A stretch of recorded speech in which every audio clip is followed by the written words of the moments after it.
Dear students. आज जो topic है हमारा इन्फर्टिलिटी चल रहा था, जिसमें से डेफिनेशन हो गया था, कॉजेस हो गया था, टाइप्स हो गया था, इन्वेस्टिगेशन रह गया था। तो आज हम पढ़ेंगे इन्वेस्टिगेशन के बारे में पढ़ेंगे, है ना। तो अभी तक आप लोगों ने पढ़ा कि क्या होता है वांछपन, क्या होता है इन्फर्टिलिटी, ठीक है, उसके क्या कारण होते हैं, कितने प्रकार का होता है। अभी जो हम पढ़ेंगे वो है इन्वेस्टिगेशन। इन्वेस्टिगेशन में क्या करेंगे कि सबसे पहले हम मेल का करेंगे, मेल का फीमेल का दोनों का अलग अलग करेंगे। तो सबसे पहले हम मेल में अगर इन्वेस्टिगेशन करेंगे, उसको डायग्नोस करेंगे, तो सबसे पहले हम क्या करेंगे, हिस्ट्री कलेक्शन करेंगे, ठीक है, कि हिस्ट्री उनका पूछेंगे कि जो भी हिस्ट्री में ये पूछेंगे कि उनकी जैसी मैरिज की ड्यूरेशन क्या हुआ है, कितने साल में शादी हुई हुआ है, और एज क्या है, और फैमिली में किसी को वैसी कोई प्रॉब्लम तो नहीं, चीज़ें हम पूछेंगे, ठीक है।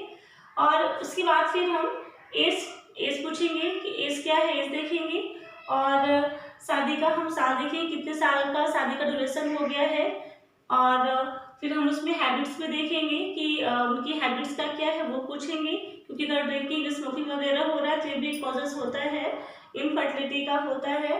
और इनफर्टिलिटी और सीमन, फिर इनका हम सीमन एग्जामिनेशन करेंगे, सीमन एनालिसिस करेंगे, ठीक है, और सीरम हार्मोन लेवल टेस्ट करेंगे, सीरम हार्मोन लेवल टेस्ट करेंगे, यूरिन और ब्लड टेस्ट करेंगे, ठीक है। और फिर हम फीमेल में क्या टेस्ट करेंगे, फीमेल का सबसे पहले हम क्या करेंगे, हिस्ट्री कलेक्शन करेंगे, और उसके बाद आइडेंटिफिकेशन आइडेंटिफाई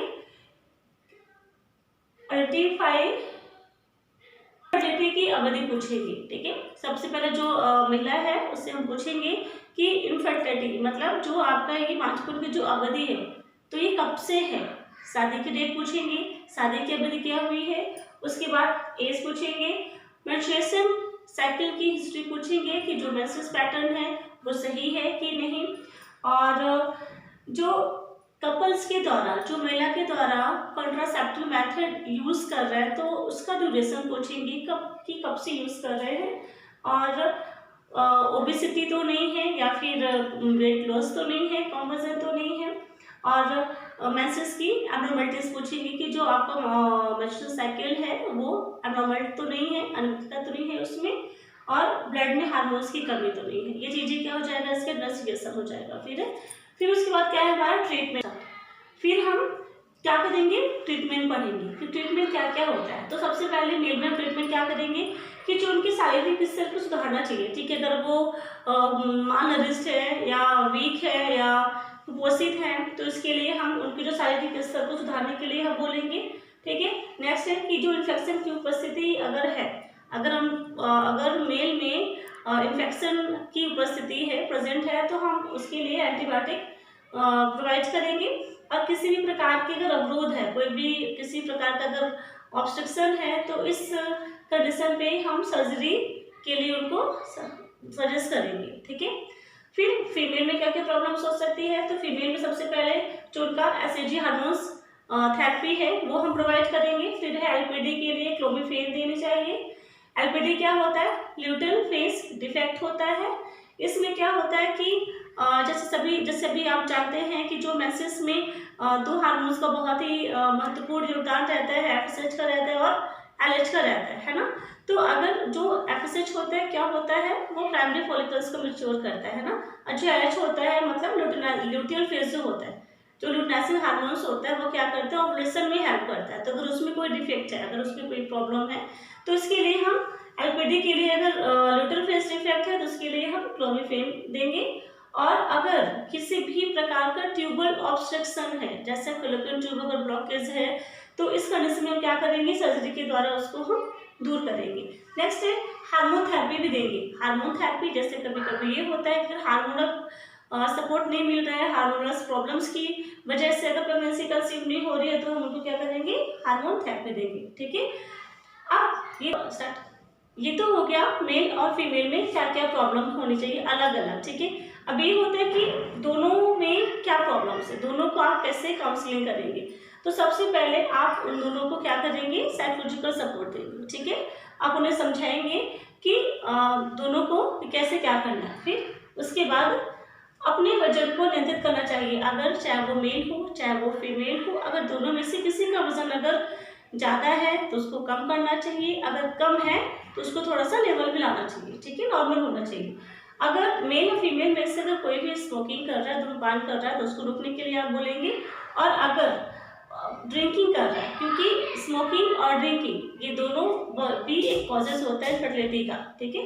नेक्स्ट है कि जैसे अगर इंटरकोर्स के दौरान अगर कोई प्रॉब्लम होती है, फिजिकल रिलेशन बनाने के दौरान अगर कोई प्रॉब्लम होती है, तो इसका भी एक उचित समाधान है, इसकी भी आपको काउंसलिंग करना है और आपको इसके लिए आपको जाके अपने एडवाइजर से बताना है।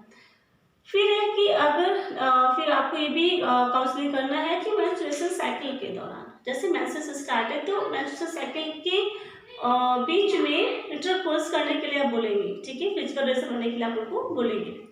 फिर नेक्स्ट है हमारा ART क्या होता है, असिस्टेड रिप्रोडक्टिव टेक्नोलॉजी, ठीक है। ART वो होता है कि जैसे अगर मेल में या फीमेल में दोनों में अगर कोई प्रॉब्लम है और वो प्रेगनेंसी कंसीव करने में उनको दिक्कतें आ रही हैं, तो उसके लिए क्या करते हैं, हम ART थेरेपी करते हैं।